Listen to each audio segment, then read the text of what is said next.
Welcome to Session 7. So far, we've focused on the national government. Now we ask, who does what between Washington and the 50 states? That sharing of power is called federalism. By the end, you will be able to define federalism, sort powers into delegated, reserved, and concurrent, and understand how state, local, and interstate relationships work. Federalism is a system where power is divided between a national federal government and the state governments, with each level holding some powers of its own. The founders chose it as a middle path, stronger than the failed Articles of Confederation, but not an all-powerful central government. A big benefit: states act as laboratories of democracy, testing new policies before they go national. It also keeps government closer to the people, so local issues are handled locally, and dividing power is one more way to prevent any one government from becoming too strong. Powers come in three buckets. First, delegated powers, also called enumerated, belong to the federal government alone, coining money, declaring war, regulating trade between states. Second, reserved powers belong to the states alone. The 10th Amendment says any power not given to the federal government is reserved to the states, things like schools, marriage laws, and driver's licenses. Third, concurrent powers are shared by both levels. Both can tax, build roads, and run courts. Picture a layer cake: federal on top, state below, and the shared layer in the middle. So what happens when a state law and a federal law clash? The Supremacy Clause settles it.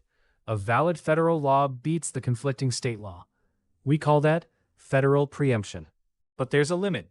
The federal government cannot simply commandeer state officials to enforce federal programs for it. That's the anti-commandeering doctrine. The feds can make the law, but they can't draft the states to run it. Federalism hasn't stayed still. Early on, dual federalism kept the two levels in clearly separate spheres, the layer cake. Then, from the New Deal on, cooperative federalism had them working together, blending like a marble cake. The main way the federal government shapes state policy is money, federal grants. A categorical grant is for a specific purpose with strict conditions. A block grant covers a broad area with far fewer strings attached. Each state has its own constitution and mirrors the three-branch federal design: a governor for the executive, a state legislature, and state courts. 49 states have two chambers. Nebraska is the lone exception with just one. Below the states is local government, counties, cities and towns, and special districts like school or fire districts. Key point: local governments get all their power from the state. They have no independent constitutional status. And here's something many people miss. State courts, not federal courts, handle the vast majority of everyday legal cases in America. Finally, the Constitution makes states cooperate through Article 4. The full faith and credit clause means states must honor each other's laws and court judgments. A ruling in Ohio is recognized in Texas. The Privileges and Immunities Clause stops a state from discriminating against citizens of other states on fundamental rights. And extradition means a state must return fugitives who flee across its borders. Let's test it. Which of these is a reserved power belonging only to the states? Pause and choose A, B, C, or D. The answer is A. Education is never handed to the federal government, so under the 10th Amendment, it's reserved to the states. Watch the trap.